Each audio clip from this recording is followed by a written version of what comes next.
Usted decía recién, usaba una expresión, y no solamente recién, sino a lo largo de la entrevista, no aceptaremos, no admitiremos. También lo dijo hace 2 años en Manaos, cuando fue el encuentro de países de América del Sur, respecto de lo que ocurrió con Odebrecht, una empresa brasileña radicada en aquel país. El comportamiento de esa empresa no parece ser el ideal para fortalecer las relaciones entre los dos países, ¿no?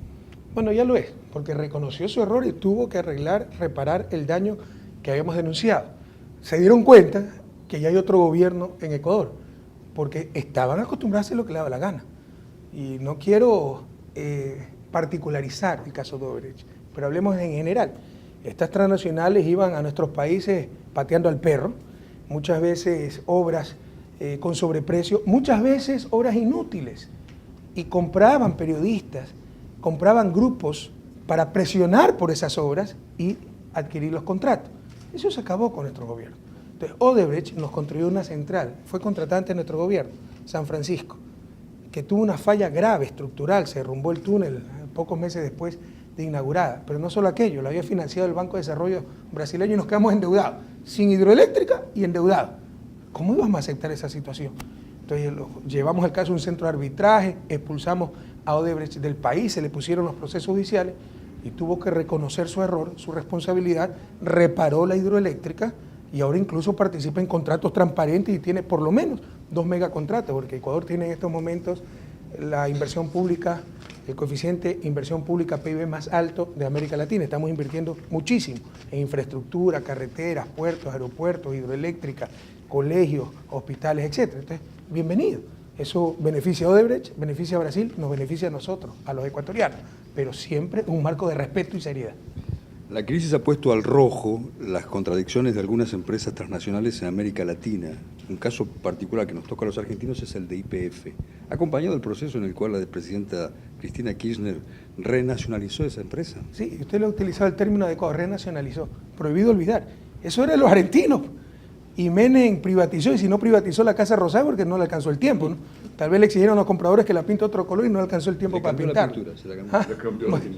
En todo caso, usted utilizó el término correcto. Eso era los argentinos. ¿Por qué todos estos reclamos no vinieron cuando se privatizó esa empresa de los argentinos? Y ahora cuando se la renacionaliza, ahí sí todos los reclamos, atentado a la empresa privada, a la inversión, a los derechos de propiedad.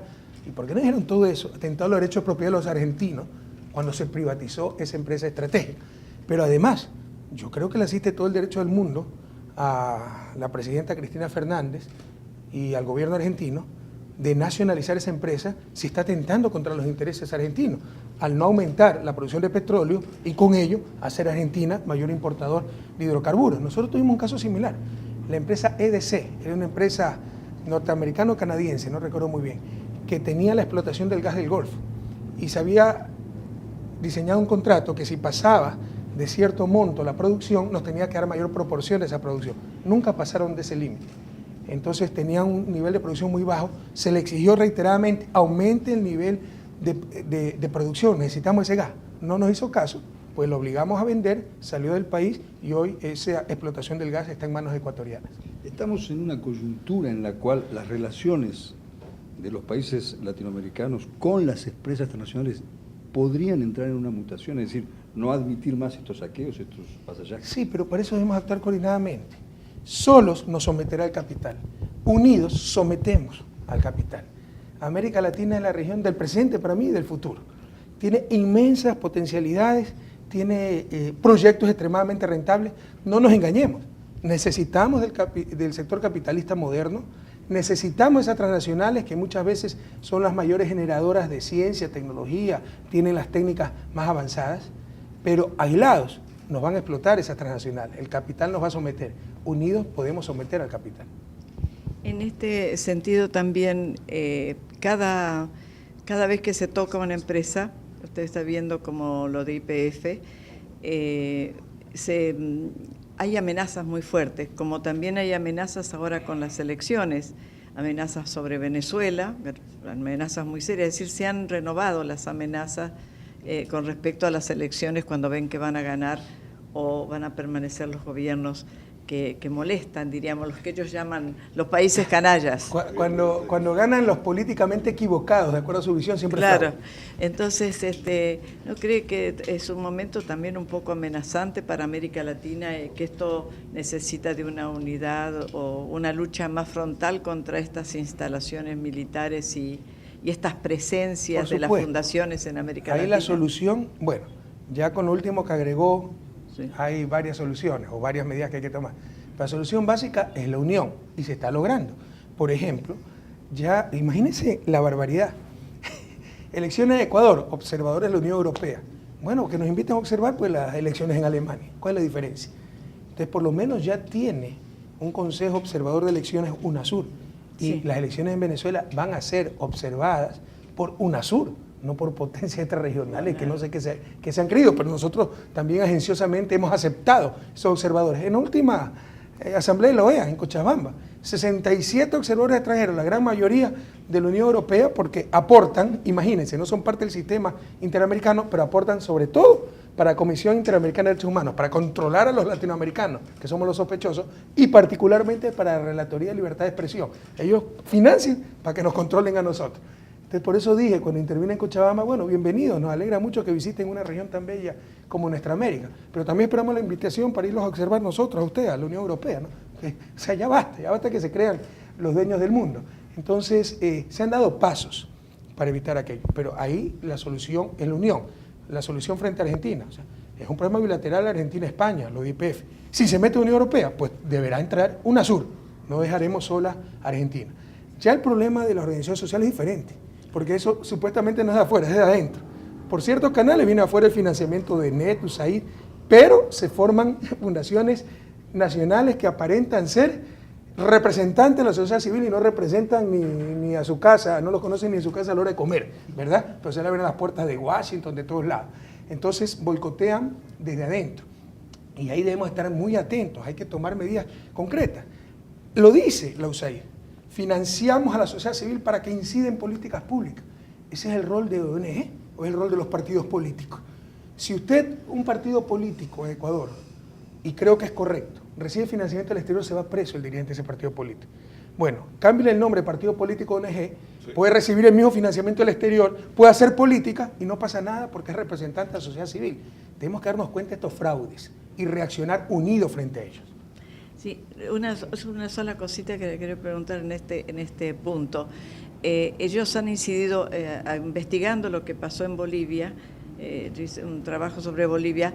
Se vio cómo estaban buscando un dirigente indígena que pudiera reemplazar a Evo, es decir, cartas de la embajada.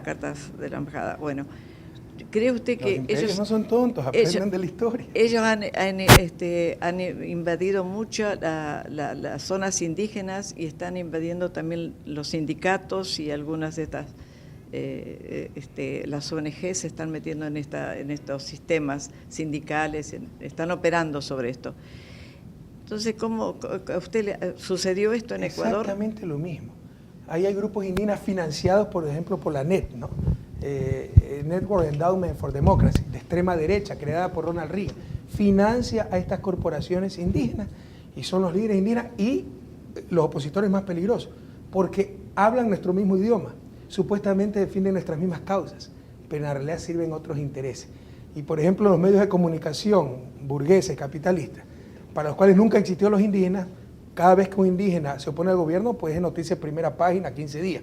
Y exactamente igual a lo que le hacen a Evo Morales. Entonces debemos estar preparados para esta estrategia, no caer en estas trampas. Para cerrar la entrevista, solo dos conceptos sobre lo que para ustedes es socialismo y lo que para ustedes es soberanía. ¿Qué es socialismo? Justicia. Y esas son palabras mayores en el continente más injusto del mundo. Y dentro de esa justicia, principios históricos, el socialismo del buen vivir, como lo hemos llamado, del siglo XXI, mantiene herencias históricas del socialismo tradicional. Por ejemplo, supremacía del ser humano, y deberíamos agregar algo más, de la naturaleza sobre el capital.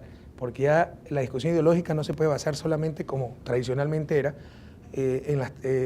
basarse sobre todo en las tensiones capital-trabajo, sino que eres capital, trabajo, naturaleza. Entonces la supremacía de los seres humanos, de la naturaleza como espacio de vida sobre el capital, pero al mundo lo domina el capital. América Latina, revise las últimas décadas, todas las políticas Algunas veces pudieron ser buenas, otras veces malas, pero todas en función del capital y sobre todo el capital financiero.